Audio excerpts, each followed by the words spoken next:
آله وصحبه أجمعين أما بعد. Respected brothers and sisters, all praise belongs to Allah subhanahu wa ta'ala for granting us the opportunity to come to His house. We ask Allah to accept our prayers. We ask Allah subhanahu wa ta'ala to forgive our shortcomings. We ask Allah Azza wa Jal to grant us the khair of this day. And we ask the Almighty Allah to protect us from all types of evil. Ameen Ya Rabbal Alameen. Allah subhanahu wa ta'ala has ordered the believers to be truthful and to stay with those who are truthful. Ya ayyuhalladhina amanu ittaqullaha wa kunu ma'as sadiqin. O believers, fear Allah and be with those who are truthful, who are honest. Honesty is part of a believer's faith. And the Prophet sallallahu alaihi wasallam said, "Inna as-sidqa yahdi ila al-birr, wa inna al-birra yahdi ila al-jannah, wa inna ar-rajula la yasdiqu hatta yuktaba 'inda Allahi siddiqa." That truthfulness always directs you towards righteousness. When a person is truthful, Allah opens the path of righteousness to him. Allah closes the doors of evil for him, and Allah subhanahu wa ta'ala opens the door of righteousness towards him. That wherever there is righteousness, Allah Azza wa Jal will grant him the ability to do it. And Allah Azza wa Jal will close all the doors of evil upon this person. And a person continues to stay honest and truthful until Allah writes with him the title of this individual, Siddiq.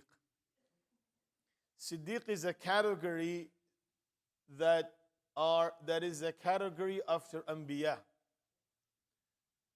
Anbiya, Siddiqeen, Shuhada. These are the categories of individuals who will be successful on the Day of Judgment. The top of the list are the prophets of Allah subhanahu wa ta'ala. And then there are those who are Siddiqun, those who are truthful in their faith. They're honest amongst themselves. They are honest between them and Allah and between them and the creation of Allah subhanahu wa ta'ala. As we were going through the series of major sins so that we can protect ourselves, one of the major sins is shahadatul zur wa qawlul zur. The statement, the testimony of lie and the statement of lie. What is a testimony of lie? That someone is lying and you're seconding his lie. Yes, he's okay, he's right. Whatever he is saying, I second it. I testify to this. When you are being a testifier towards a lie, you are the one who is lying. You are amongst the liars. So he says, no, I wasn't lying. He was lying. I was just accepting what he was saying. But it's a believer's responsibility not to endorse something that he doesn't know about. And if a person endorses it without information, without having the correct knowledge of it being accurate or not, then he is part of that lie that is being spread. And today, we are, due to the excessive usage of social media, a lot of our actions revolve around this. Someone said something and we just said, okay, it's truth. We endorse it by our likes. We endorse it by forwarding those messages without investigating exactly if it's actually true or not.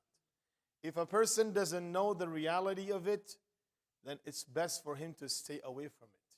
Because on the Day of Judgment, any statement or any endorsing of a statement that a person has done, which was a lie, this will be against him on the Day of Judgment. Rasulullah sallallahu alayhi wasallam, he recited the ayah of the Quran, وَاجْتَنِبُوا الرِّجْسَ مِنَ الْأَوْثَانِ وَاجْتَنِبُوا قَوْلَ الزُّورِ. That Allah Azza wa Jal is commanding the believers to stay away from worshipping idols and staying away from being a testifier of a lie.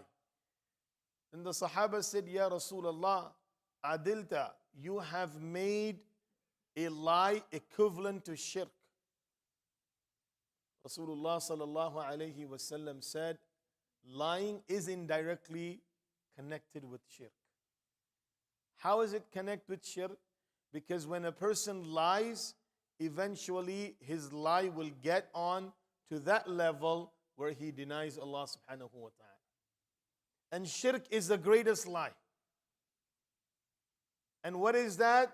That the powers that Allah Azza wa Jal has, you associate someone else or another being with those powers. That is the greatest lie that a person has done on the face of the earth. So that's why a person needs to be vigilant. He needs to be careful that how he governs his action, his statements. And the statements are the one that will be held accountable on the day of judgment. When a person says something, if it's not accurate, if it's a lie, then he will be held responsible of it. And the greatest sin that Allah's Rasul said, that a person's feet will not move on the day of judgment who was a liar, except that his direction will be towards hellfire only. There is no other direction for him. So this statement that we say, we have to be truthful to ourselves. There has to be truth amongst us. If a person just trying to cover up things by lie, because one lie leads to another lie. As the hadith described, وَإِنَّ الْكِذْبَ يَهْدِي إِلَى الْفُجُورِ. A lie directs a person towards disobedience. Directs a person towards disobeying Allah subhanahu wa ta'ala. وَإِنَّ الْفُجُورَ يَهْدِي إِلَى النَّارِ. And fujur, it always directs you towards hellfire. وَإِنَّ الرَّجُلِ. And a person continues to lie حَتَّى يُكْتَبَ عِنْدَ اللَّهِ كَذَّابًا. Until he is written a great liar in the court of Allah subhanahu wa ta'ala. So it is our choice that we want it to be written as a siddiq in the court of Allah, or we want to be written as a kadhab in the court of Allah subhanahu wa ta'ala. We ask Allah Azza wa Jal to make us amongst the truthful people. We ask Allah subhanahu wa ta'ala to protect us from lies. We ask Allah subhanahu wa ta'ala to save us in our tongues. And we ask Allah Azza wa Jal to unite our hearts. Ameen ya Rabbal Alameen. جزاكم الله خيرا سبحان الله وبحمده سبحانك اللهم وبحمدك ونشهد أن لا إله إلا أنت نستغفرك ونتوب إليك.